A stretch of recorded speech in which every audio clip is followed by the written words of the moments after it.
1988 में एक आदमी था। उसने अपनी पूरी जिंदगी की जमा पूंजी जोड़ के बस $100 इकट्ठा किया, सिर्फ शादी करने के लिए। उसने सोचा था कि अब उसकी जिंदगी सेट हो जाएगी, लेकिन सिर्फ 3 महीने बाद ही उसकी बीवी किसी और के साथ भाग गई। सोच सकता है, उस दिन के बाद वो पूरा लीवान गांव का मजाक बन गया। शर्म और दर्द से भरा हुआ उसने अपना गांव छोड़ दिया।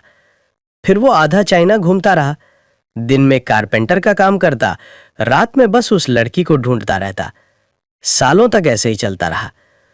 फिर एक दिन जब वो एक घर में फर्नीचर बना रहा था, उसने उसे दोबारा देखा। वो अपने पोते को गोद में लिए खड़ी थी। उसकी आंखें तुरंत लाल हो गई। वो सीधा उसके पास गया, उसका हाथ पकड़ा और बोला, मैं तुम्हें 30 साल से ढूंढ रहा हूं, मेरे $100 वापस करो। और ये बोलते ही वो वहीं गिर गया बेहोश। जब उसने आंखें खोली तो सब कुछ बदल चुका था। उसके सामने एक नया कैबिनेट सेट पड़ा था और तब उसे समझ आया वो दोबारा जन्म ले चुका है। अब वो वापस अपनी जवानी में था। वो कैबिनेट उसकी पहली खुद की बनाई हुई चीज थी, जब उसने अपने मास्टर के पुराने तरीके छोड़कर कुछ नया ट्राई किया था। और सच बताऊं, क्राफ्ट्समैनशिप इतनी परफेक्ट थी कि एक भी कील यूज नहीं हुई थी। फिर भी पूरा स्ट्रक्चर रॉक की तरह सॉलिड था। लेकिन अब 2 जिंदगी जीने के बाद उसे वो डिजाइन थोड़ा पुराना लगने लगा। तभी अचानक दरवाजे पर जोर जोर से भौंकने की आवाज आई।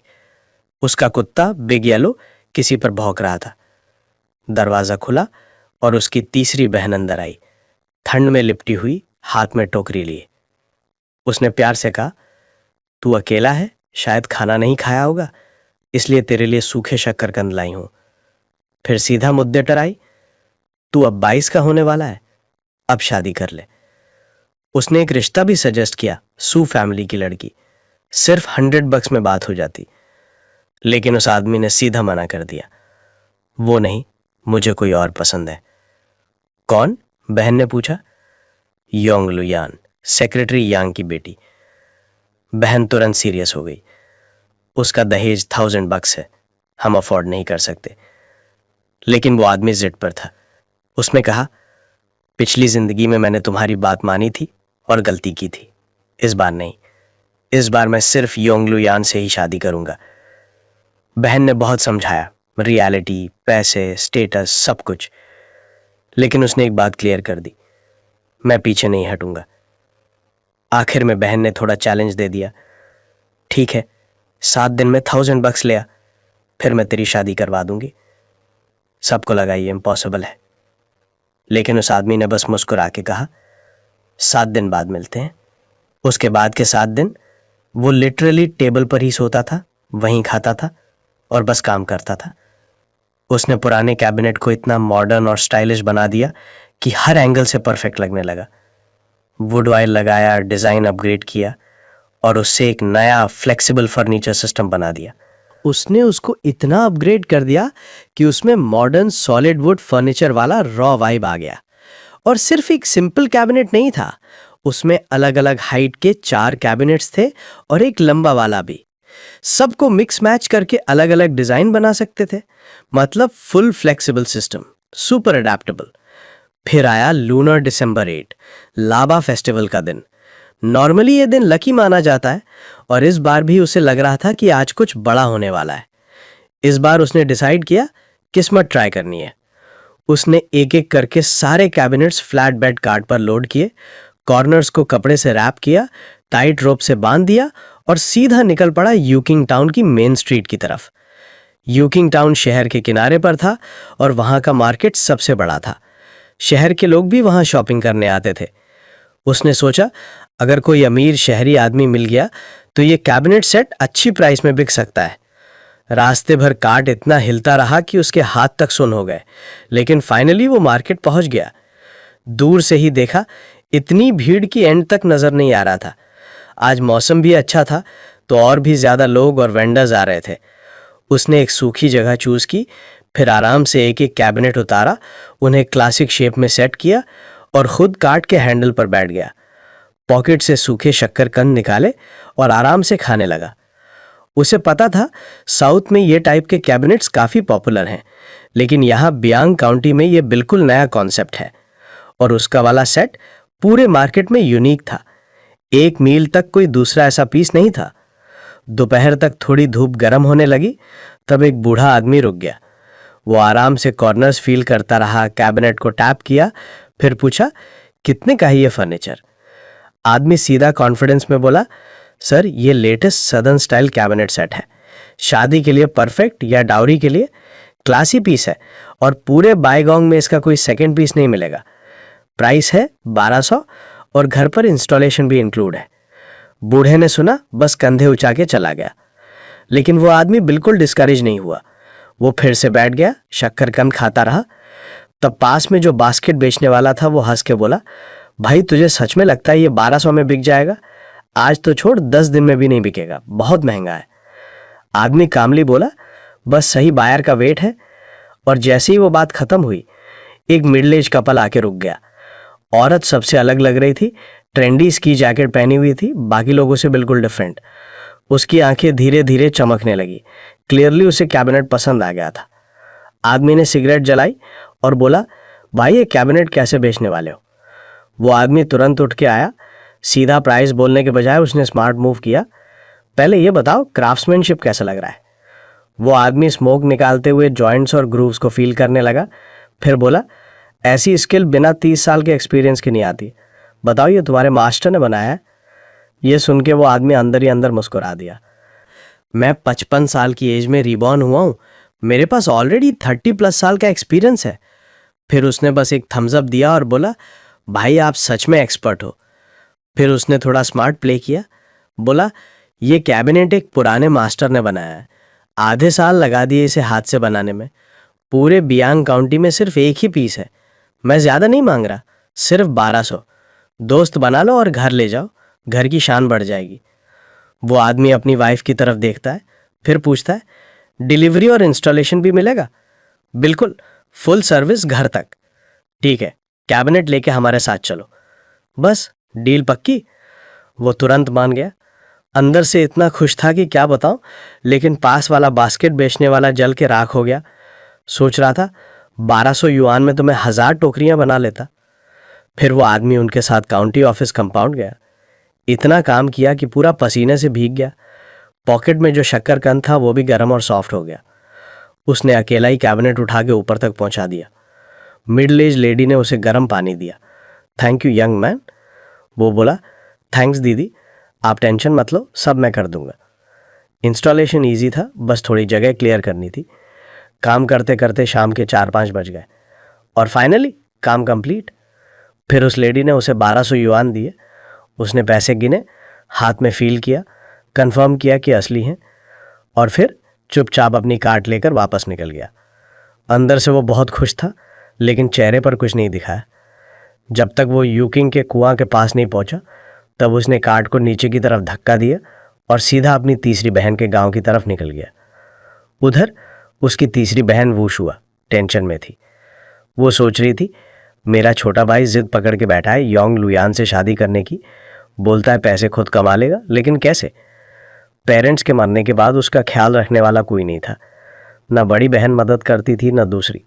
वो खुद परेशान थी। चौथी बहन का पति भी हेल्प नहीं करता था, तो वुशुआ ही सब कुछ कर रही थी। उसने जितना हो सका सब जगह से पैसे उधार लिए, लेकिन बस 600 युआन ही जोड़ पाई, और वो भी काफ़ी नहीं था। वो परेशान थी, सिर्फ दहेज ही नहीं, शादी का खर्चा भी तो चाहिए।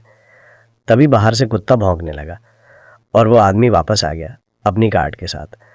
साथ में उसने अपने भतीजे शाओमिन को उठाया हुआ था और चिल्लाया, तीसरी बहन। वुशुआ ने पर्दे के पीछे से झांक कर देखा। आओ, शाओमिन को नीचे रखो, उसे खुद खेलने दो। वो आदमी ने बच्चे को नीचे रखा और उसे डांट दिया, अगर दोबारा नदी के पास गया ना तो मैं पिटाई करूँगा। बहन ने हंस के कहा, अभी नदी जमी हुई है, इतना डराने की ज़रूरत नहीं है। लेकिन वो आदमी सीरियस था। उसने शाओमिन को घूर के देखा, क्योंकि उसे याद था पिछली ज़िंदगी में यही बच्चा छोटी उम्र में मर गया था और उस दर्द ने पूरे परिवार को तोड़ दिया था। अभी तो सर्दियों में नदी सेफ लगती है, लेकिन बसंत आते ही पानी बढ़ता है और ख़तरा भी। वो ये सब बोल नहीं सकता था, इसलिए बस डरा दिया। और अंदर ही अंदर सोचा, इस बार मैं इसे बचाऊंगा, बसंत के बाद इसे अपने पास ले जाऊंगा। उसने एक और बात रियलाइज़ की, तीसरी बहन मेरा कितना ख्याल रखती है। सच में वो बिल्कुल घर में रहने वाली प्योर दिल की इंसान है।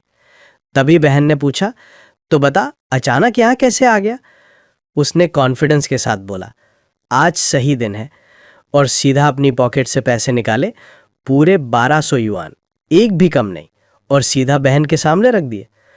बहन ये देख के शॉक हो गई। इतना मोटा बंडल देख के उसकी आवाज़ भी धीमी हो गई। ये इतने पैसे कहाँ से लाए छोटे भाई? वो कामली बोला, ना चोरी की है ना लूट, सब सच में कमाया है, और अब ये सब तुम हैंडल करो। बस मेरी एक हेल्प करो, मुझे यांग लुयान से शादी करवा दो। बहन और टेंशन में आ गई। मैं सीरियस हूँ, सच बता। वो बोला, अपनी स्किल से कमाया है, आज ही कैबिनेट बेचा आधे दिन में। मैं किसी और से झूठ बोल सकता हूँ पर तुमसे कभी नहीं। ये सुनते ही तीसरी बहन इमोशनल हो गई।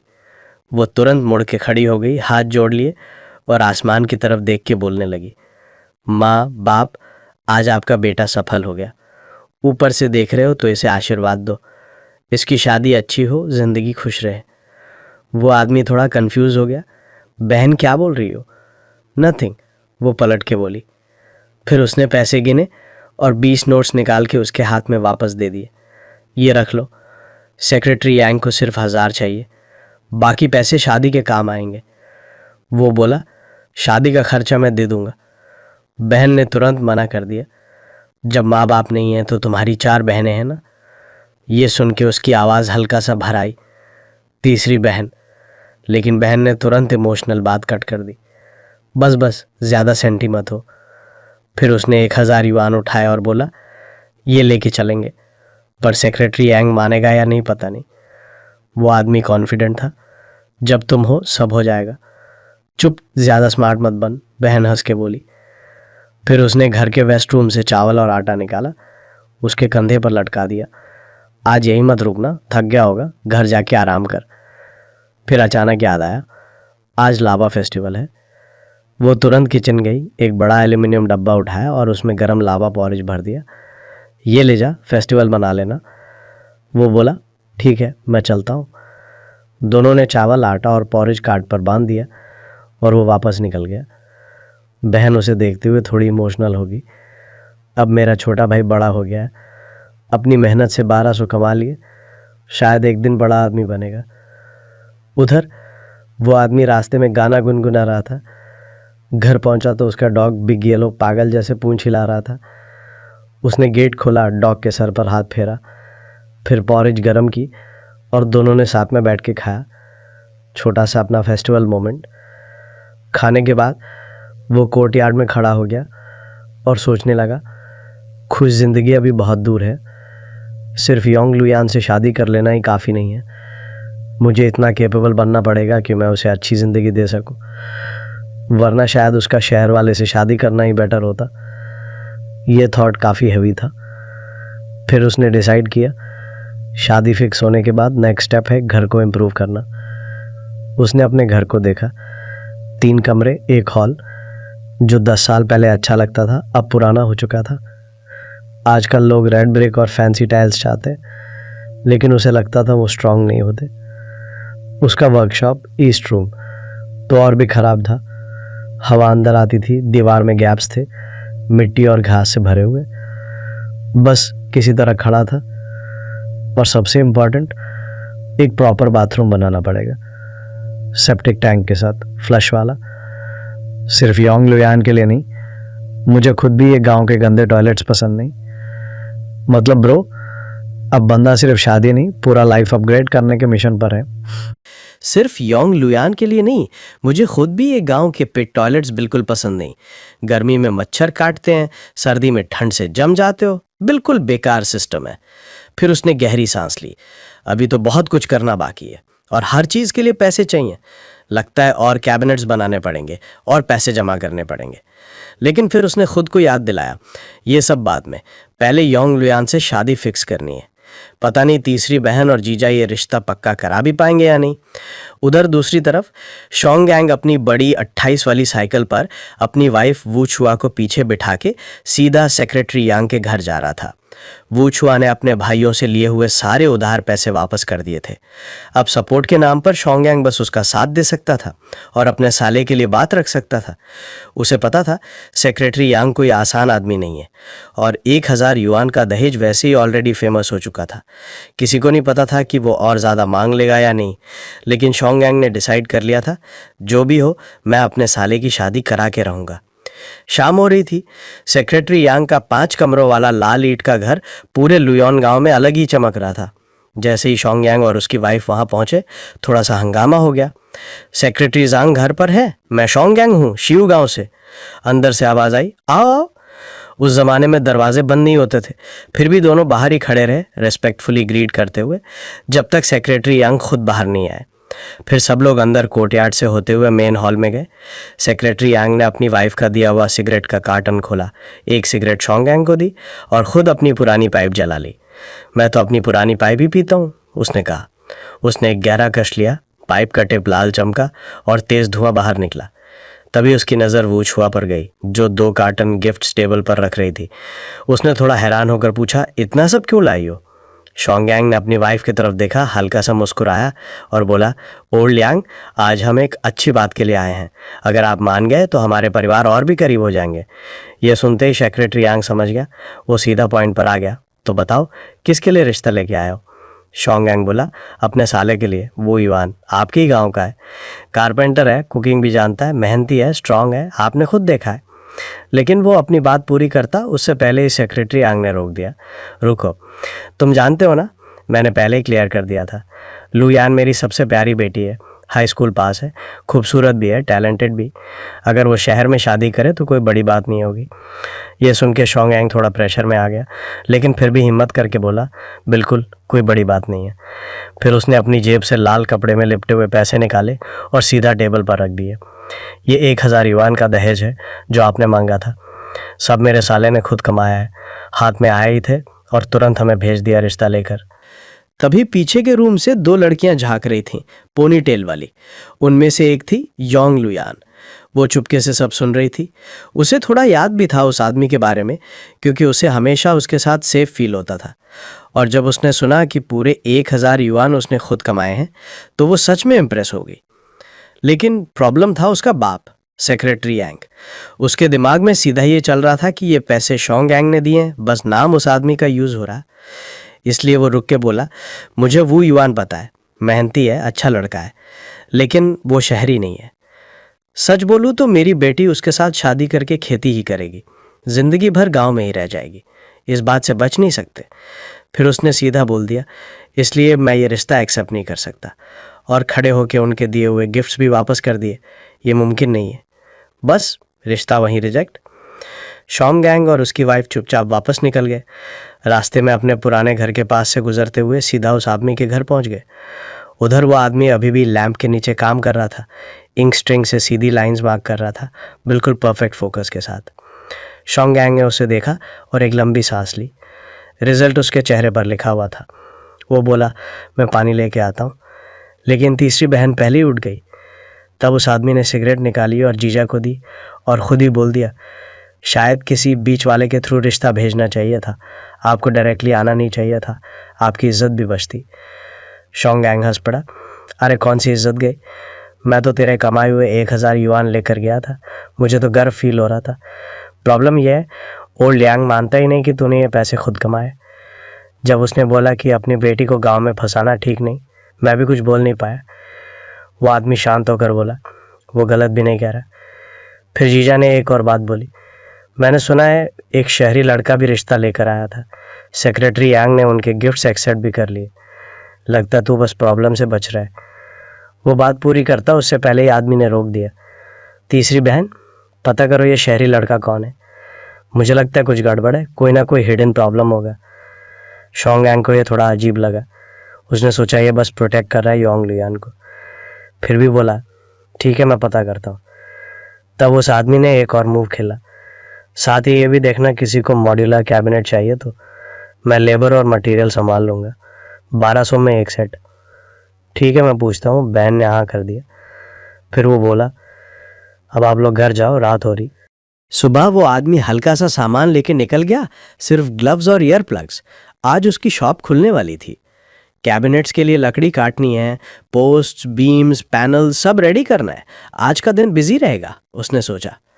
लगभग 9 बजे किसी ने दरवाज़ा नॉक किया, लेकिन मशीन और काम के शोर में उसे कुछ सुनाई नहीं दिया। बाहर योंग लुयान खड़ी थी। वो आने से पहले कितनी टेंशन में थी, याद करेगा या नहीं, क्या बोलूँगी, पानी मांग लूँगी या बोलूँगी बस पास से जा रही थी। इतनी सारी एक्सक्यूजेज रेडी करके आई थी, लेकिन अंदर आके रियलाइज़ हुआ कुछ बोलने की ज़रूरत ही नहीं पड़ी।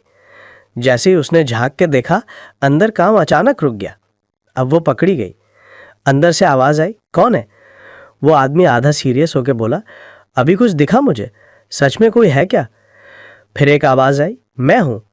अरे अपनी पुरानी क्लासमेट को भी नहीं पहचानोगे? वो बाहर आया और देखा योंग लुयान। एक सेकंड के लिए वो खुद कॉन्शियस हो गया। हालत बिल्कुल काम वाली थी, कपड़े भी ठीक नहीं। जल्दी से कपड़े ढूंढने भागा और एक पुराना टैंक टॉप पहन लिया जिसमें आगे 2 छेद थे, पर कुछ ना होने से बेटर है वाली सिचुएशन थी। योंग लुयान बिना फॉर्मेलिटीज़ के सीधा अंदर चली गई। वो उसके पीछे भागा। अंदर हर जगह टूल्स पड़े थे, एक्स, सॉ, चिज़ल। उसे डर था कहीं वो हर्ट ना हो जाए, लेकिन जैसे ही योंग लुयान ने देखा, वो सीधा उसके वुडन मॉडल्स पे फोकस हो गई। मॉर्टिस और टेनन जॉइंट्स, वो उसकी स्पेशलिटी थी। थोड़ा एक्सप्लेन करते ही योंग लुयान एकदम इम्प्रेस्ड हो गई। चाइनीज़ कारपेंट्री का पूरा हिस्ट्री सुनने में इंटरेस्ट लेने लगी। दोनों का वाइब एकदम स्कूल वाला हो गया, जैसे पुराने दिन वापस आ गए हों। फिर योंग लुयान ने थोड़ा टीज़ करते हुए पूछा, सच में पहचान लिया था मुझे? वो हंसा। सच बोलूँ तो पहले डाउट था, लेकिन फिर सोचा इतनी खूबसूरत और कौन हो सकती है मेरे पुराने क्लासमेट के अलावा। Smooth line. योंग लुयान थोड़ी शर्मा गई। पहली बार उसका फेस इतना रेड हो गया। फिर उसने पूछा, ये सब क्या बना रहे हो? मॉड्यूलर कैबिनेट्स, साउथ में ट्रेंड चल रहा है। उसने मैगजीन भी दिखाई, डिज़ाइंस और आइडिया से भरी हुई। फिर योंग लुयान ने सीधा मेन क्वेश्चन पूछा, सच बताओ, 1000 युआन तुमने खुद कमाए? वो तुरंत बोला, बिल्कुल, अगर एक पैसा भी झूठा हो तो बिजली गिर जाए मुझ पर। योंग लुयान थोड़ी एम्बैरेस्ड हो गई। अरे ऐसे मत बोलो। लेकिन अंदर से वो और भी इम्प्रेस हो चुकी थी। दोनों बातें करते करते लंच टाइम तक पहुंच गए और फिर योंग लुयान खुशी खुशी वापस घर चली गई। घर जाते ही जैसे ही उसने टेबल सेट किया, सीधा बोल दिया, पापा मैं वू युआन से शादी करना चाहती हूँ। ये सुनते ही सेक्रेटरी यांग का गुस्सा फट गया। पागल हो गई हो क्या? ये तुम्हारा डिसीजन नहीं है। लेकिन योंग लुयान बिल्कुल कॉन्फिडेंट थी। मैं आज उससे मिल के आई हूँ। मुझे पूरा यकीन है कि उसने वो 1000 युआन खुद कमाए हैं। वो मुझे अच्छी ज़िंदगी दे सकता है। लेकिन वो शहरी लड़का मुझे बिल्कुल सही नहीं लगा, कुछ अजीब है उसमें। सेक्रेटरी यांग और भी गुस्से में आ गया। तुम उससे मिलने भी गई थी? फिर अपनी वाइफ पर चिल्लाया, तुम कुछ बोलती क्यों नहीं? उसकी वाइफ शांत टोन में बोली, मैं क्या करूं? उसके पैर हैं, कहीं भी जा सकती है। आजकल के बच्चे हमारे जैसे नहीं होते। फिर हल्का टॉन्ट मारते हुए बोली, कम से कम मैं सीधा बोलती हूँ, कुछ लोगों की तरह चुपके काम नहीं करती। घर का माहौल एकदम गर्म हो गया, लेकिन योंग लुयान को आदत थी, वो ऐसे झगड़े सुन सुन के ही बड़ी हुई थी। अगला दिन 12th लूनर मंथ का 10वां दिन। अब सीन चेंज हो चुका था। इस बार जैसे ही बाहर हल्की सी भी आवाज होती, वो युआन तुरंत समझ जाता ये योंग लुयान ही होगी। और सच में वो आई भी। इस बार वो युआन रेडी था। उसने एक वुडन कार्विंग निकाली जो उसने रात भर जाग के बनाई थी। उसने वो योंग लुयान को देते हुए कहा, कल रात नींद नहीं आई तो ये बनाया तुम्हें सोच के। वैसे ये तुम जितनी खूबसूरत नहीं है, लेकिन मैं बस ये कहना चाहता हूँ, मैं पूरी रात तुम्हारे बारे में सोचता रहा। डायरेक्ट आई लाइक यू बोलने से ज़्यादा पावरफुल लाइन थी ये से। योंग लुयान ने कार्विंग हाथ में ली, ध्यान से हर डिटेल देखी, हर लाइन, हर कट। उसका दिल एकदम शांत ही नहीं हो रहा था। थोड़ी देर बाद बस इतना ही बोल पाई, तुम सच में काफ़ी टैलेंटेड हो। और बिना कुछ और बोले वहाँ से चली गई। लेकिन ब्रो, अब दोनों के बीच जो स्पार्क था ना, वो कंट्रोल के बाहर जा रहा था। चाहे वो रोज़ ना मिले, चाहे थोड़ी देर ही मिले, पर वो युआन के दिल में योंग लुयान के लिए फीलिंग बढ़ती ही जा रही थी। लेकिन उसके पास टाइम नहीं था ज़्यादा इमोशनल होने का। दिन भर वो काम में डूबा रहता। उसने एक स्मार्ट मूव लिया, एक साथ 3 कैबिनेट सेट्स बनाना स्टार्ट कर दिया। पहला सेट उसने 3 महीने में बनाया था। अब उसका टारगेट था 3 सेट सिर्फ 4 महीने में फिनिश करने हैं। Full efficiency mode on, her step plan करके काम कर रहा था, प्रोसेस स्ट्रीमलाइन कर दिया। और सिर्फ काम ही नहीं, उसके दिमाग में फ्यूचर का भी कैलकुलेशन चल रहा था। 5 महीने बाद इन्फ्लेशन आएगा, खाने का सामान, घर के अप्लायंसेस सब महंगा हो जाएगा। इसलिए उसने डिसाइड किया उससे पहले ही कैबिनेट्स बना के बेचने, प्रॉफिट सिक्योर करना है। मतलब बंदा सिर्फ मेहनत ही नहीं, फ्यूचर भी देख रहा है। फे दिन तेज तेज निकल रहे थे, तभी एक दिन योंग लुयान उसके लिए एक बड़ा लंच बॉक्स लेके आई। बंदर क्या था? Fatty meat, eggs, full rich खाना। फे वो युआन तो देखते ही पानी पानी हो गया। कितने दिनों बाद मीट देख रहा हूँ। योंग लुयान पिगटेल के साथ टेबल पर बैठी, चिन हाथ पर रख के उसे खाते हुए देख रही थी। बाहर उसका डॉग बिग येलो भी स्मेल पकड़ चुका था। वो चेन खींच खींच के भौंक रहा था, जैसे बोल रहा हो मेरे लिए भी कुछ बचा के रख। लेकिन वो युआन ने इग्नोर कर दिया। ये मेरी फ्यूचर वाइफ ने बनाया, किसी और को नहीं मिलेगा। और सच में उसने पूरा लंच अकेला ही फिनिश कर दिया। फिर खाना खत्म हुआ ही था कि योंग लुयान ने जैसे मैजिक ट्रिक दिखा दी। 2 रोस्टेड स्वीट पोटैटोज निकाल लिए, एक तुरंत छिल के उसके हाथ में दिया। लो ये भी खाओ। वो युआन ने मना किया, तुम पहले खाओ। लेकिन वो जिद पे थी, मेरे पास एक और है, तुम लो। फाइनली उसने ले लिया। उधर बेचारा बिग येलो, अब उसकी भौंक भी चेंज हो गई थी, जैसे कंप्लेन कर रहा हो। आखिर में वू युआन ने उसे क्या दिया? सिर्फ छिलके। डॉग ने ऊपर देखा, फिर योंग लुयान को, और चुपचाप छिलकों को ही लिक करने लगा। फे बाहर स्ट्रीट वेंडर्स की आवाज़ आती रहती थी, कोई टोफू बेच रहा, कोई अंडे खरीद रहा। पूरा गांव जिंदा लग रहा था। लेकिन योंग लुयान 2 दिन तक नहीं आई, और वू युआन को उसकी कमी महसूस होने लगी। और जब वो उसे मिस कर रहा था, तब एंट्री होती है एक नए कैरेक्टर की। एक औरत आती है, शॉर्ट, मोटी, थोड़ा रफ लुक, फेस भी थोड़ा स्ट्रिक्ट और एटीट्यूड फुल स्नॉबिश। उसे देखते ही फील आता है ये बंदा प्रॉब्लम लेकर आई है। और शौक तब लगा जब पता चला ये कोई और नहीं, उसकी पिछले जन्म की वाइफ सू यान में ही है। 30 साल बाद भी उसकी याद धुंधली हो चुकी थी, लेकिन जैसे ही वो बोली, उसका वो कोल्ड मॉकिंग टोन सीधा दिल पर चुभ गया। सू यान में ही ने सीधा अटैक किया। अभी भी उस गांव की सुंदर लड़की योंग लुयान के सपने देख रहा है? थोड़ा रियलिटी चेक ले, अपनी औकात देख। शादी खूबसूरती से नहीं, कैरेक्टर से होती है। वो तेरे लिए नहीं बनी। वैसे अगर बात करें तो मैं रेडी हूँ, मुझे फ़र्क नहीं पड़ता तू गरीब है। अभी स्ट्रगल करेंगे, बाद में एंजॉय करेंगे, सही? वो युआन फुल शॉक में, ये कब से इतनी अच्छी बन गई? ये वही लड़की है जो पहले इतनी घमंडी थी। लगता है आज सूरज वेस्ट से निकला है। फिर अब ब्रो स्टोरी और भी इंटरेस्टिंग हो गई है। एक तरफ ट्रू लव योंग लुयान, दूसरी तरफ पास्ट लाइफ वाइफ सू यान में। वू युआन ने मजाक में बोला, लगता है आज सूरज वेस्ट से निकला है। फिर खुद ही रियलाइज किया, आज तो सूरज निकला ही नहीं, पूरा दिन बादल छाए हैं। लेकिन असली बात क्या थी? 1000 युआन का न्यूज़ पूरे गांव में फैल चुका था। और जैसे ही ये बात सुयान में तक पहुंची, उसका एटीट्यूड तुरंत चेंज हो गया। चाहे पैसे कैसे भी आए हों, 1000 युआन बहुत बड़ी बात है, उसने सोचा। इस पैसे से शादी का सब कुछ हो सकता है, ये कोई छोटी बात नहीं। इसलिए बिना बुलाए सीधा हाथ टपकी फे। लेकिन वो युआन अब पहले वाला बंदा नहीं था। 2 जिंदगी जी चुका हूं, अब फिर से सेम ट्रैप में नहीं फंसूंगा। सीधा बोल दिया, मुझे इंटरेस्ट नहीं है, तुम जाओ। सुयान में ही फट पड़ी, हाथ कमर पर रख के बोली, अच्छा अब बड़ा आदमी बन रहा है? 1000 युआन मिल गए तो क्या हुआ? सेक्रेटरी फिर भी अपनी बेटी तुम्हें नहीं देगा? अभी सपने देख रहा है योंग लुयान के, जब वो तुझे रिजेक्ट करेगी तब मेरे पास मत आना। लेकिन वो युआन बिल्कुल काम, ग्लव्स पहने और उसे बाहर निकालते हुए बोला, चिंता मत करो, मैं तुमसे शादी करने से बेटर अकेला रहना पसंद करूंगा। Savage reply. फिर उधर सेक्रेटरी यांग में अलग ही ड्रामा चल रहा था। योंग लुयान को उसके फादर ने घर में बंद कर दिया था। वो अपने रूम में परेशान थी। वो युआन ने खाना खाया होगा या नहीं, ठंड में कैसे काम कर रहा होगा, उसे खुद भी समझ नहीं आ रहा था कि वो उसके लिए इतना केयर कब करने लगी। फिर तभी घर में किसी के आने की आवाज़ आई। वो तुरंत उठ के दरवाज़ा पे दौड़ी। फिर उसकी माँ लू हुई, ठंडी आवाज़ में बोली, इतना चिल्लाने की क्या ज़रूरत है? योंग लुयान थोड़ी इमोशनल हो गई। माँ आप मेरी हेल्प क्यों नहीं करती? मैं तो हमेशा आपका साइड लेती हूँ जब आप पापा से लड़ती हो। फिर सीधा बोल दिया, मुझे वो युआन पसंद है। फिर माँ ने पूछा, इतना पसंद है? बिल्कुल, हम सालों तक क्लासमेट थे, मैं उसे अच्छे से जानती हूँ। फिर थोड़ा बोल्ड लाइन बोली। फिर माँ, आप भी तो अपने क्लासमेट से शादी करना चाहती थी ना, अगर आपको यहाँ ज़बरदस्ती ना भेजा जाता। फिर डायरेक्ट इमोशनल हिट। फिर सिटी वाले लड़के की बात आई। योंग लुयान बोली, वो लड़का मुझे अजीब लगता है, जैसे बीमार हो। माँ ने हैरान होकर पूछा, तुझे कैसे पता? योंग लुयान सॉफ्टली बोली, वो युआन को देखा है मैंने, इतनी ठंड में भी शर्टलेस काम करता है।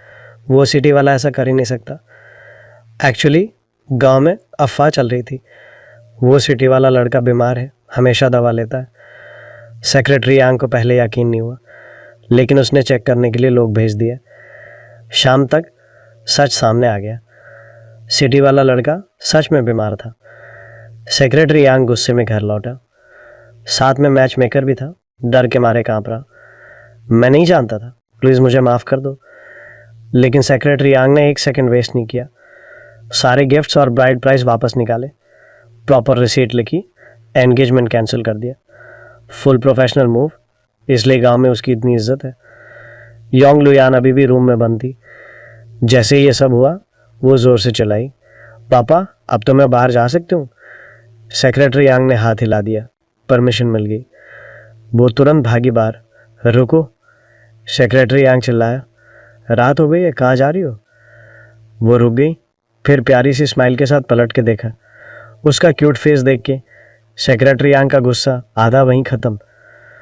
लेकिन अंदर ही अंदर वो सोच रहा था, अब क्या होगा?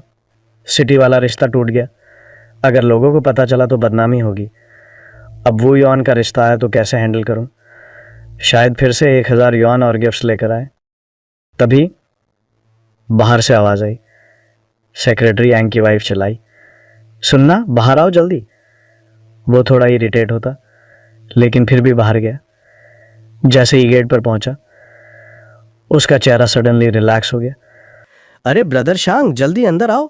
इतना वार्म वेलकम जो पहले बिल्कुल नहीं था। और रीज़न भी क्लियर, इस बार शॉन्ग गैंग खाली हाथ नहीं आया था।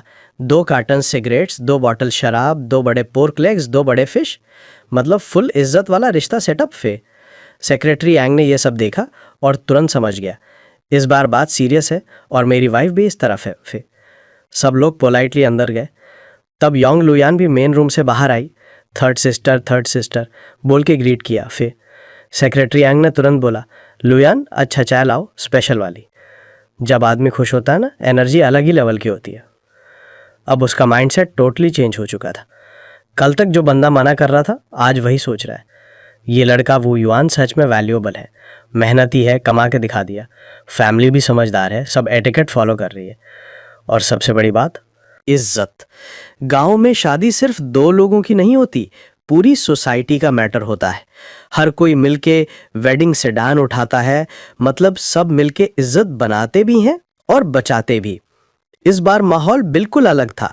सब लोग शांत बैठकर बात कर रहे थे, हाथ में गरम जैस्मिन टी और हवा में एक अजीब सी सुकून वाली फीलिंग।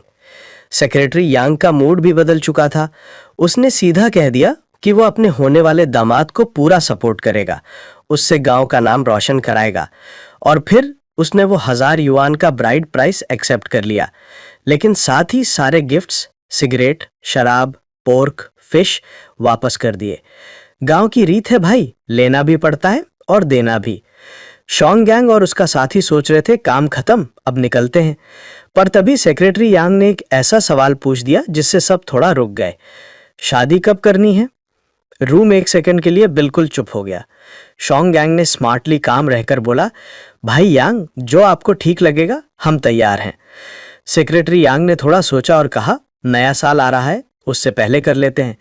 मेरी बेटी अब छोटी नहीं रही, उसकी उम्र की लड़कियों के तो बच्चे भी हैं। बस यहाँ एंट्री होती है लुआन की।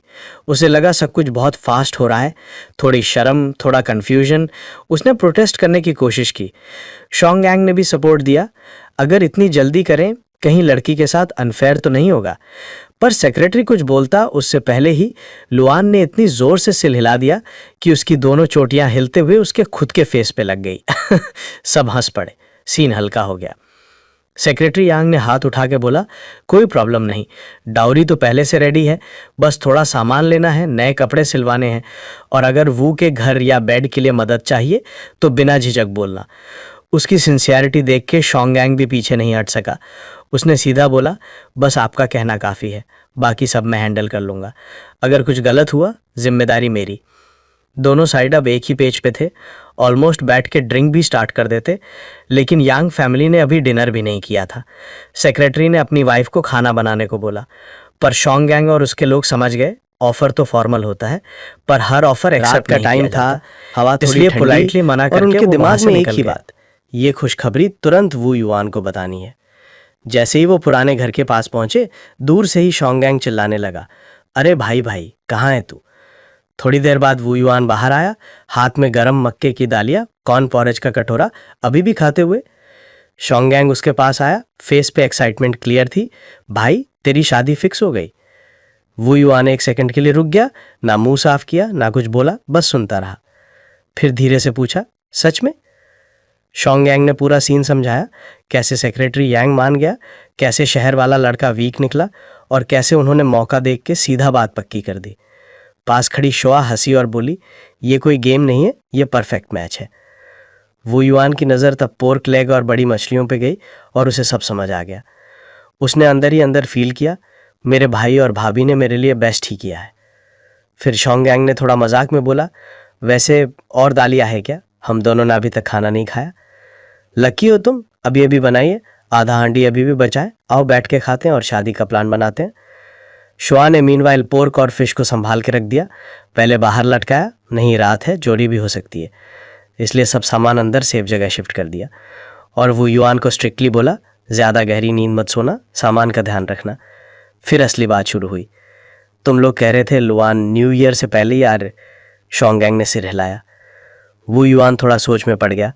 मैं तो सोच रहा था थोड़ा और पैसे जमा कर लूँ, शादी ज़िंदगी भर के लिए होती है, घर आना बस वक्त की बात है, ज़्यादा फॉर्मेलिटीज़ के चक्कर में मत पड़। घर में पैसा कम था लेकिन लकड़ी की कमी नहीं थी, तो उसने डिसाइड किया, मैं ऐसा बेड बनाऊंगा बिल्कुल परफेक्ट। उसकी आंखों में एक अलग ही चमक थी। शॉन्ग गैंग बस हल्का सा मुस्कुरा दिया। उसे पता था ये लड़का जो बोलता है वो करके दिखाता है। शुआ ने मजाक में थूकने का एक्टिंग किया और बोली, तुम ना मेरे भाई को बिगाड़ रहे हो। प्लानिंग खत्म होते होते रात के 9 बज गए। शुआ जल्दी में उठ गई, चलते चलते बोलती जा रही थी, बच्चे मामी के पास होंगे, पता नहीं सोए या रो रहे होंगे। दोनों वहां से निकल गए। अब घर में सिर्फ वो युआन था, लेकिन उसके अंदर इतनी एक्साइटमेंट थी कि नींद उससे दूर दूर तक नहीं थी। वो सीधा लकड़ी के टुकड़े निकाल के काम पे लग गया। अंधेरा था, कोई रोशनी नहीं, फिर भी उसके हाथ रुक नहीं रहे थे, क्योंकि वो सिर्फ लकड़ी नहीं काट रहा था, वो लुआन का चेहरा बना रहा था। उसका चेहरा उसके दिल में इतना गहरा बस चुका था कि बिना देखे भी वो उसे कार्व कर सकता था। तभी आंगन से एक अजीब सी आवाज आई, जैसे कुछ जमीन पे गिरा हो। पहले तो वो युआन ने इग्नोर किया, गांव के घरों में ऐसी आवाजें नॉर्मल होती हैं, हर आवाज पे उठूंगा तो कभी सो नहीं पाऊंगा, उसने सोचा। लेकिन फिर कुछ अलग लगा। कुत्ता अचानक बिल्कुल चुप हो गया। यह नॉर्मल नहीं था। वो युआन तुरंत अलर्ट हो गया। उसने लकड़ी छोड़ी, पर चाकू हाथ में ही रखा। धीरे से दरवाजे के गैप से झांका। चांदनी रात में उसने देखा एक परछाई धीरे धीरे ईस्ट विंग की तरफ बढ़ रही थी। उसकी आंखें तीखी हो गई। साला चोर, उसने धीरे से बोला, वहां मेरा सामान रखा है, अगर वो खराब हो गया तो सारा काम बर्बाद। अचानक उसने जोर से चिल्लाया, कौन है वहां? और बिना रुके शेर की तरह उस पर झपटा। चोर ज्यादा लंबा नहीं था और सामने से 6 फुट का वो युआन भागते हुए देख के उसकी टांगे ही कांप गई। भागने की कोशिश में गिरते गिरते बचा, दीवार चढ़ के भागना चाहा, लेकिन वो युआन उसके पीछे चिपक गया। कुछ ही पलों में चोर पकड़ा गया, उसे बांध के आंगन में फेंक दिया गया। फिर वो युआन तुरंत कुत्ते के पास गया और जो उसने देखा उसका खून खौल गया। कुत्ता बेहोश पड़ा था, उसे नशा दिया गया था। गुस्से में उसका कंट्रोल टूट गया, वापस आया और चोर को जोर जोर से लात मारने लगा। चोर चीखने लगा, बचाओ बचाओ, रोते हुए बोला, बस कुत्ते को स्लीपिंग पिल्स दिए थे और कुछ नहीं किया। लेकिन वो युआन रुका नहीं। उसने तुरंत साबुन वाला पानी बनाया और कुत्ते को जबरदस्ती पिला दिया। 5-6 मिनट बाद कुत्ता हिला, खांसा और धीरे धीरे होश में आया। आधा घंटा लगा, तब जाके वो खड़ा हो पाया, लेकिन अभी भी कमजोर था। वू युआन का गुस्सा अभी भी ठंडा नहीं हुआ था। वो फिर से चोर के पास गया और उसे एक और जोर की लात मारी। चोर चीखने लगा, इतना ड्रामा कि वू युआन खुद हंस पड़ा। फिर वो अंदर गया, एक टॉर्च उठाई और सीधा उस चोर के चेहरे पे लाइट डाली। एक सेकंड के लिए रुक गया। ये चेहरा जाना पहचाना लग रहा है।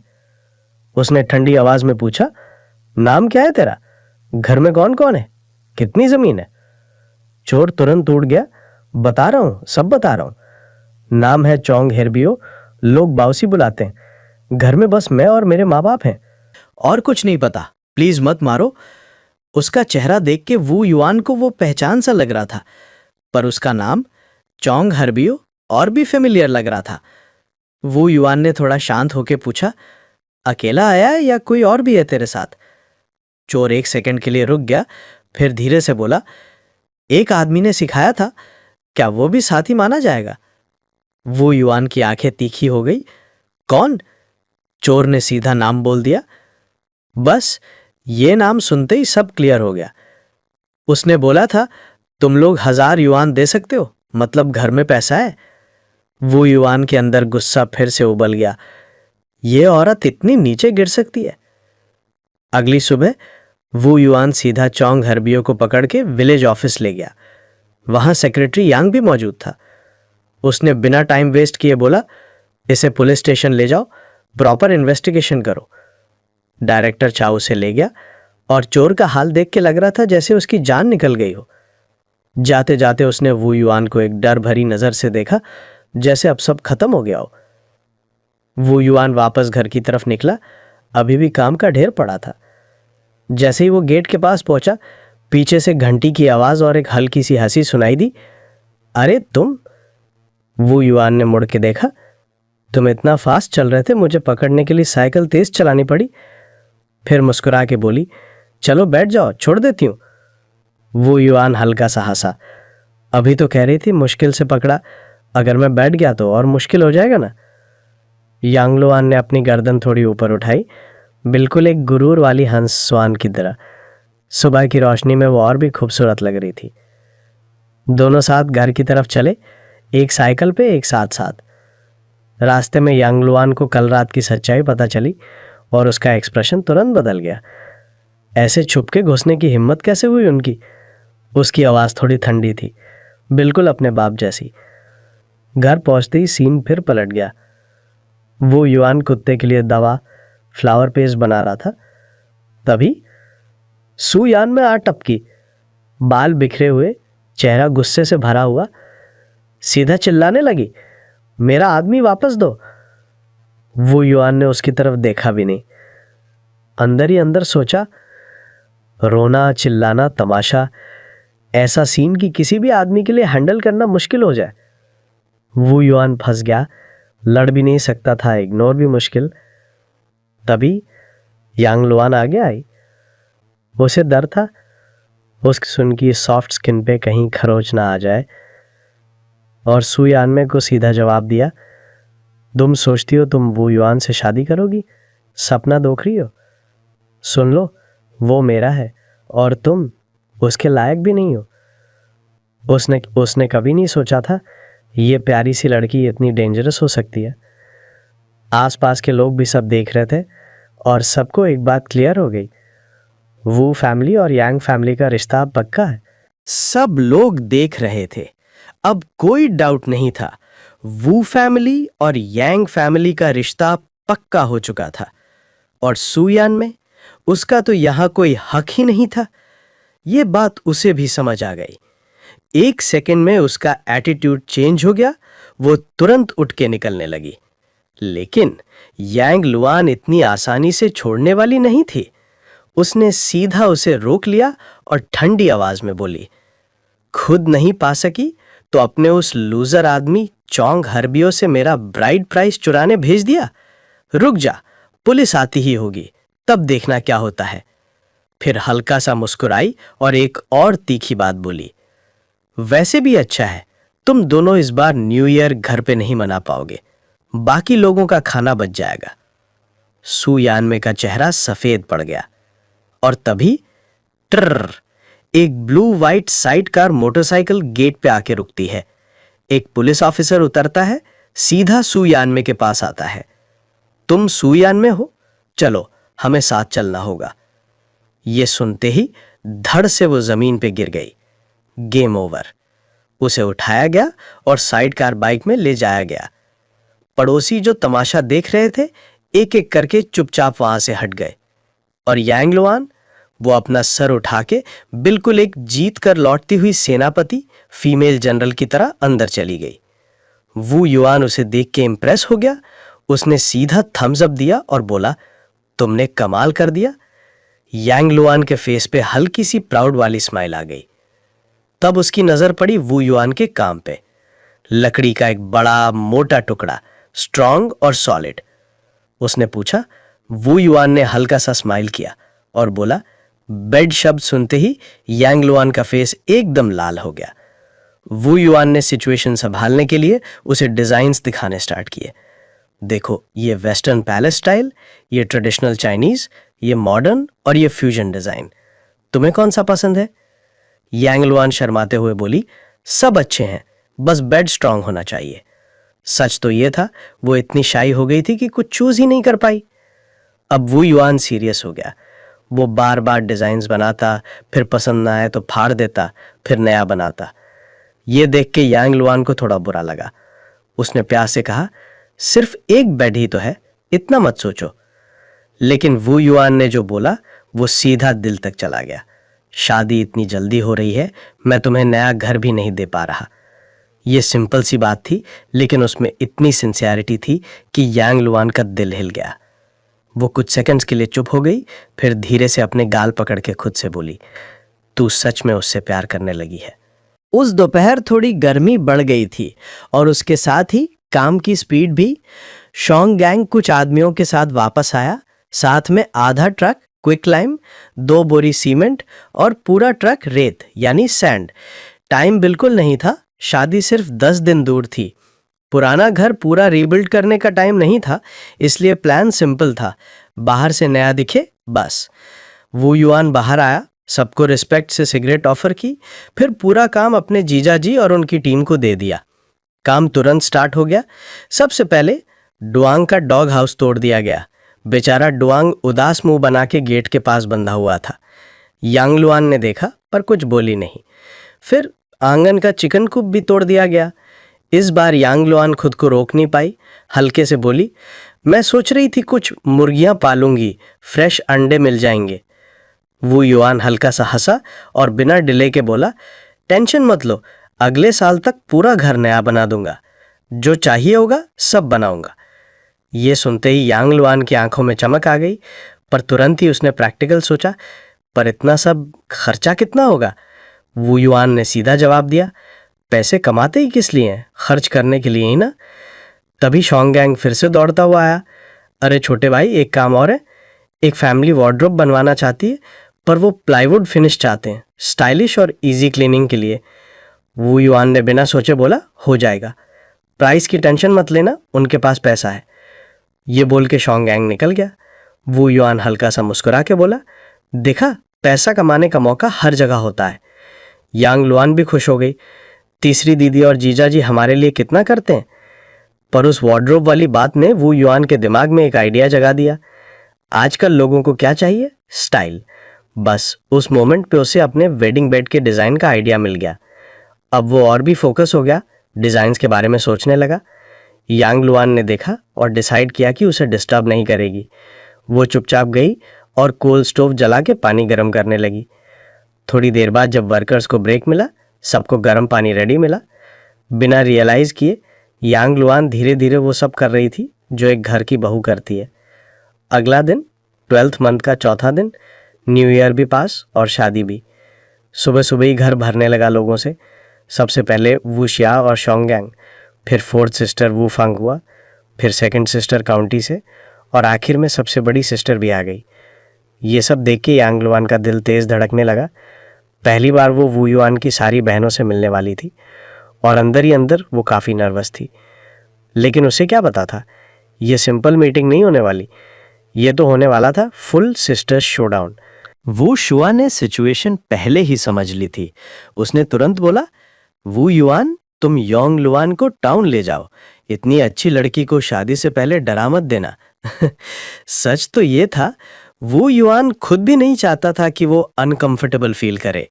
वैसे भी उसे कुछ सामान लेना था, बेड के लिए लेदर, फोम और थोड़ा शाइनी हार्डवेयर, ताकि बेड थोड़ा स्टाइलिश लगे। इसलिए उसने अपने जीजाजी की साइकिल उठाई और टाउन के लिए निकल गया। लेकिन असली सीन तो अब स्टार्ट होता है। योंग लुआन अकेली रह गई और उसे ले जाया गया पुराने घर के मेन रूम में। वहां एक बड़ा सा ऑक्टैगनल टेबल था और उसके चारों तरफ बैठी थीं वू युआन की चारों बहनें, हर एक अपनी जगह पे, अपनी पोजीशन में। रूम साउथ फेसिंग था, तो सबसे बड़ी बहन हेड पे बैठी थी। लेकिन असली कंट्रोल किसके पास था? थर्ड सिस्टर वू शुआ। उसने सीधा बात शुरू की, मॉम डैड जल्दी चले गए, लेकिन हमें अच्छे घरों में शादी कराई, डाउरी भी कभी कम नहीं दी। पर छोटे भाई के लिए क्या उन्होंने कुछ अलग से नहीं बचाया था? फिर खुद ही जवाब दिया, सब पैसा उसने उनकी बीमारी में खर्च कर दिया और कभी हमसे एक पैसा नहीं मांगा। रूम बिल्कुल शांत हो गया। अब जब उसे फाइनली एक अच्छी लड़की मिली है, क्या हम बहनों का फर्ज नहीं बनता कि उसकी शादी में हेल्प करें? और बिना वेट किए मैं शुरू करती हूँ। उसने सीधा 300 युआन टेबल पर रख दिए। ये देख के सबका ध्यान बड़ी बहन की तरफ गया, पर वो सीधा मुंह फेर लिया, जैसे कुछ देखा ही नहीं। सेकंड सिस्टर भी चुप थी, बस ऑब्जर्व कर रही थी, पहले बड़ी बहन क्या करती है। फाइनली फोर्थ सिस्टर ने साइलेंस तोड़ दिया। उसने धीरे से 200 युआन निकाले और टेबल पे रख दिए। कुछ बोला नहीं, पर अपना फर्ज निभा दिया। पर वू शुआ यहीं रुकने वाली नहीं थी। उसने सीधा ब्लडी और सेकंड सिस्टर को टारगेट किया। मॉम डैड सब देख रहे हैं ऊपर से। बड़ी बेटी माँ जैसी होती है। आज जो हो रहा है उसमें तुम आंख बंद कर लोगी? रात को चैन से सो पाओगी? हर लफ्ज सीधा दिल पे लग रहा था। बड़ी बहन का पेशेंस टूट गया। मेरे पास पैसे नहीं है। वैसे भी छोटा भाई 1000 युआन दे सकता है, उसे मेरी छोटी सी मदद की क्या जरूरत? बस ये सुनते ही वूशुआ फट पड़ी। उसने जोर से टेबल पे हाथ मारा। बात पैसे की नहीं है। थोड़ा सा भी देती तो कम से कम ये तो दिखता कि तुम्हारे अंदर दिल है। चाहे छोटा भाई अमीर हो या ना हो, इसका मतलब ये थोड़ी ना कि बड़ी बहन का कोई फर्ज ही नहीं। रूम का माहौल एकदम गर्म हो गया। हर लाइन एक तीर की तरह लग रही थी। सच ये था, बड़ी बहन भी ऐसा नहीं बनना चाहती थी, पर अंदर की बातें, सालों की फ्रस्ट्रेशन, आज सब बाहर आ रहा था। वू शुआ के मन में एक ही सवाल घूम रहा था, हमारे पेरेंट्स इतने अच्छे थे, फिर बड़ी बहन इतनी कंजूस कैसे बन गई? वो में इतना टेंस हो गया था कि बाहर काम कर रहे मजदूर भी उसकी ठंड फील कर रहे थे। किसी ने जाके शांग को बताया, भाई तुम्हारी वाइफ तो फुल गुस्से में है, जाके संभालो। शांग ने बिना टेंशन लिए सिर हिला दिया, जरूरत नहीं, मुझे उस पर भरोसा है। और सच में उसका भरोसा सही निकला। वू शाओ के गुस्से के तुरंत बाद सेकंड सिस्टर ने चुपचाप नजर उठाई। उसने एक बार माँ बाप के फोटो की तरफ देखा, दांतों को भींच लिया और अपनी जेब से एक पुराना रुमाल निकाला। उस रुमाल में बंधे थे पैसे। लेयर बाय लेयर उसने खोला, फिर धीरे से 100 युआन गिन के टेबल पर रख दिए। तुम सब मेरी सिचुएशन जानते हो, मैं बस इतना ही कर सकती हूँ। वू शाओ ने गहरी सांस ली और हल्का सा सिर हिला दिया। अब 600 हो गए, छोटे भाई की शादी के लिए काफी है। उसके चेहरे पर पहली बार सेटिस्फैक्शन दिखा। तभी एकदम से बड़ी बहन ने 50 युआन फेंके, जैसे उसे कोई फर्क ही नहीं पड़ता। बस इतना ही है, एक पैसा और नहीं। वू शाओ ने वो पैसे उठाए और हल्का सा हंस पड़ी। बड़ी बहन, अगर छोटा भाई मुझे ना रोकता तो तुम आज 1 रुपया भी घर नहीं ले जा पाती।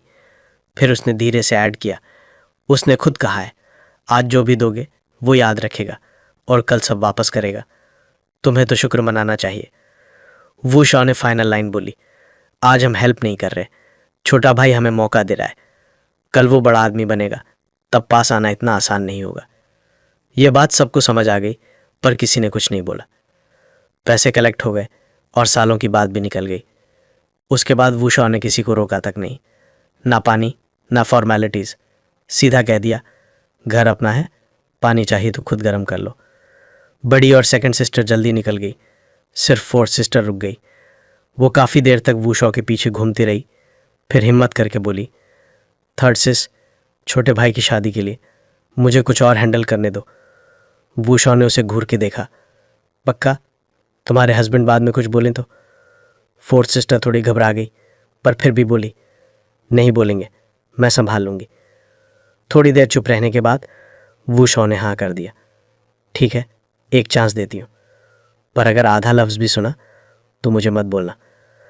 सीन धीरे धीरे काम हो गया और कट होता है। एक 28 इंच साइकिल हवा को चीरते हुए गांव की सड़क पर दौड़ रही थी। ठंडी हवा और तेज लग रही थी। पीछे बैठी यांग लुआन कांप रही थी। उसने अपना स्कार्फ और टाइट कर लिया। आगे वो युआन बस शॉपिंग के बारे में सोच रहा था। फिर अचानक उसे रियलाइज़ हुआ। उसने तुरंत साइकिल रोकी और अपने सर पर हाथ मारा। यार, मैं क्या कर रहा हूँ? मैं तो तुझे भूल ही गया। तू कितनी ठंड से कांप रही है। यांग लुआन के गाल ठंड से लाल हो गए थे, पर फिर भी वो हल्की सी मुस्कुरा के बोली, मुझे नहीं पता था तुम इतनी फास्ट साइकिल चला सकते हो। वू यॉन ने बिना कुछ बोले अपना स्कार्फ निकाला और उसके गले के अराउंड टाइट रैप कर दिया। फिर वो वापस साइकिल पर बैठी और इस बार ठंड थोड़ी कम थी और उनके बीच का डिस्टेंस भी। फिर चुपचाप वापस साइकिल पर बैठ गई। वो युआन ने हल्की सी आवाज में पूछा, रेडी? ठंड लगे तो बोलना, और हाँ, अपने हाथ मेरे कोट के अंदर डाल लो, गर्म हो जाएंगे, और मुझे टाइट पकड़ के बैठना। यांग लुआन थोड़ी शर्मा गई, पर धीरे से बोली, ठीक है। साइकिल फिर से चल पड़ी। इस बार हवा उतनी तेज नहीं लग रही थी और सफर पहले से ज्यादा गर्म हो गया था। कुछ देर बाद वो लाइट इंडस्ट्री मार्केट पहुंच गई। यांग लुआन धीरे से उतरी, थोड़ा हैरान होकर बोली, ऑलरेडी आ गए? पहले तो ये रास्ता इतना लंबा लगता था, आज इतना छोटा क्यों लगा? वो युआन बस हल्का सा मुस्कुरा दिया। उसने साइकिल पार्क की और बिना सोचे समझे उसका हाथ पकड़ लिया। मार्केट में भीड़ ज्यादा थी, इसलिए उसने नेचुरली सोचा कहीं वो खो ना जाए। पर यांग लुआन के लिए ये एक छोटा सा मोमेंट नहीं था। वो रुक सी गई, नीचे देखा और उसके गाल धीरे धीरे लाल हो गए। दोनों साथ साथ चलने लगे। उन्होंने खरीदा 2 मीटर का ब्राउन जेन्युइन लेदर, उतने ही साइज का हाई डेंसिटी फोम और कुछ हार्डवेयर पीसेस। वो युआन ने केयरफुली सब चूज किया। Rose gold finish, Yang Luan का favourite. Brown leather plus wood tones के साथ सब कुछ एकदम परफेक्ट मैच लग रहा था। शॉपिंग के बाद भी वो दोनों हाथ पकड़ के ही चल रहे थे। तभी वो युआन की नजर पड़ी स्प्रिंग कॉइल्स के एक ढेर पर। उसके दिमाग में एकदम से आइडिया फ्लैश हुआ, ये परफेक्ट है सिमंस मैट्रेस के लिए। उसने तुरंत सोच लिया, शादी का बेड अगर इतना फैंसी होगा तो मैट्रेस भी नेक्स्ट लेवल होना चाहिए। आज के टाइम में सिर्फ बड़े होटल्स में ऐसे मैट्रेस मिलते थे। अगर किसी नॉर्मल घर में हो तो लोग बस एक ही वर्ड बोलते, क्लासी। वो युआन के दिमाग में फ्यूचर का एक सीन बन गया। ये सिर्फ बेड नहीं, ये हमारी जिंदगी की शुरुआत होगी। यहीं हम अपना घर बसाएंगे। बस उसने वही डिसीजन ले लिया। उसने जल्दी जल्दी सारा सामान कलेक्ट करना स्टार्ट किया। काफ़ी सारे spring coils, extra high density foam, non woven fabric और मैट्रेस कवर के लिए ब्राइट रेड या पर्पल क्लॉथ, गुड लक के लिए। सब मिला के खर्चा हुआ 200 युआन। यांग लुआन थोड़ी कंफ्यूज हो गई, तुम्हें इतने सारे स्प्रिंग्स क्यों चाहिए? वो युआन बस हल्का सा मुस्कुरा के बोला, थोड़ा वेट करो, सब समझ आ जाएगा। फिर उसने एक और सवाल पूछा, तुम्हें सीइंग मशीन चलानी आती है? यांग लुआन ने तुरंत जवाब दिया, ऑफ कोर्स। वो युआन ने मजाक में बोला, फिर तुम्हें एक इंपॉर्टेंट मिशन दिया जाता है। यांग लुआन भी प्ले अलोंग करते हुए बोली, मैं पूरी जिम्मेदारी से कंप्लीट करूंगी। दोनों हंसते हुए घर लौट आए। यांग लुआन को पता भी नहीं चला कि वो युआन ने वेंडर से क्या बात की, पर उसके दिल में एक बात क्लियर हो गई, मेरा आदमी काफ़ी केपेबल है। घर पहुंचने पर सब बहनें जा चुकी थी। सिर्फ शॉन्ग गैंग और वर्कर्स बचे थे जो अभी भी घर रेनोवेट कर रहे थे। वो युआन ने उन्हें ग्रीट किया और सीधा ईस्ट रूम में चला गया। वहाँ बैठ के उसने सिमंस मैट्रेस का डिज़ाइन ड्रॉ करना स्टार्ट किया। उसके लिए ये कोई नया काम नहीं था। अपनी पिछली ज़िंदगी में भी उसने एक बार ऐसा मैट्रेस बनाया था, और सिर्फ मैट्रेस ही नहीं, एक पूरा सोफ़ा सेट भी। वो पूरे गांव का सबसे फैंसी फर्नीचर बन गया था और इतना ड्यूरेबल कि सालों तक चलता रहा। इसलिए इस बार भी उसके लिए ये मुश्किल नहीं था। बस एक प्रॉब्लम थी, टाइम। शादी पास थी और काम बहुत। शाम तक शॉन्ग गैंग ने वर्कर्स को सिगरेट देके जल्दी घर भेज दिया। फिर वो ईस्ट रूम में आया और वो युआन को भी एक सिगरेट दिया। उसने कैजुअली बोला, इस बार सब बहनों ने पैसे दिए, बड़ी बहन ने भी। वो युआन थोड़ा सरप्राइज हो गया। थर्ड सिस्टर ने डांटा होगा। शॉन्ग गैंग हल्का सा हंसा। वो बस फैमिली को टूटने नहीं देना चाहती। वू युआन ने सर हिला दिया। समझता हूँ। फिर उसने एक गहरी सांस ली और धीरे से बोला, बस मैं और लुआन खुश रहें, वही काफ़ी है। वू युआन ने सिगरेट का एक गहरा कश लिया, फिर धीरे से बोला, टेंशन मत लो, जब तक मैं और लुआन खुश हैं ये फैमिली कभी टूटेगी नहीं। शॉन्गयांग हल्का सा मुस्कुरा दिया। बस यही स्पिरिट होनी चाहिए। अच्छा हुआ तुम्हारी थर्ड सिस्टर ने इतने सालों तक सब संभाला। दिन बदलते गए। 12th मंथ का 15th दिन आ गया। सर्दी अब भी थी, पर धूप हल्की सी गर्म लग रही थी।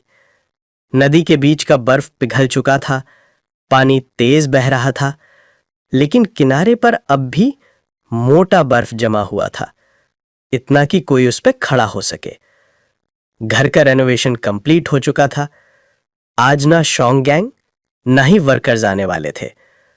सुबह सुबह वू युआन ने झाड़ू उठाया और पूरा आंगन साफ किया। उसे देखकर एक ही फीलिंग आ रही थी, ये सच में नया घर बन गया है। थोड़ी देर बाद मार्केट से लोग सामान डिलीवर करके आए। वू युआन ने सब केयरफुली चेक किया, फिर बाकी पेमेंट क्लियर कर दिया। उनके जाते ही दूर से साइकिल की आवाज आई। यांग लुआन आ रही थी और आज वो कुछ अलग ही लग रही थी। वो आंगन में एक चक्कर लगाती है, जैसे जानबूझकर शो कर रही हो, देखो मैं आज स्पेशली रेडी हुई हूं। वो युआन उसे देखकर मुस्कुरा दिया। बहुत सुंदर लग रही हो। यांग लुआन हल्की सी उछलकर उतर गई, जैसे एक चिड़िया। ये ड्रेस मेरी मां ने बनाई है, शादी के लिए। आज सिर्फ तुम्हें दिखाने के लिए पहनी है। वू युआन ने बिना डिले के बोला, तुम पे तो वैसे भी सब कुछ अच्छा लगता है। Sweet talker. यांग लुआन के चेहरे पर एक चमक आ गई। फिर अचानक उसने अपनी जेब से एक मोटा सा बंडल निकाला। ब्राइड प्राइस है, पापा ने मुझे दे दिया। अगर शादी के काम में पैसे चाहिए हो तो यूज कर लेना। वू युआन ने सीधा मना कर दिया, अभी जरूरत नहीं है, तुम इसे सेफ रखना। यांग लुआन ने उसकी तरफ देखा और धीरे से सर हिला दिया। वू युआन फिर काम में लग गया। उसने रेड फैब्रिक उससे दिया और ईस्ट रूम से अपना मैट्रेस का स्केच ले आया। ये देखो, कवर का साइज और डिजाइन। यांग लुआन ने स्केच पकड़ा और एकदम हैरान रह गई। ये क्या है?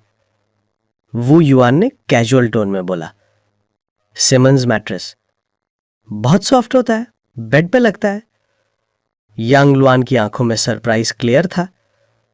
तुम कारपेंटर हो और ये सब भी बना लेते हो? सच बताओ, कोई चीज है जो तुम नहीं कर सकते? वू युआन ने हल्का सा मुस्कुरा के बोला, मैंने कहा था ना, तुम्हें बेस्ट वेडिंग बेड दूंगा। मैं अपनी बात हमेशा निभाता हूं।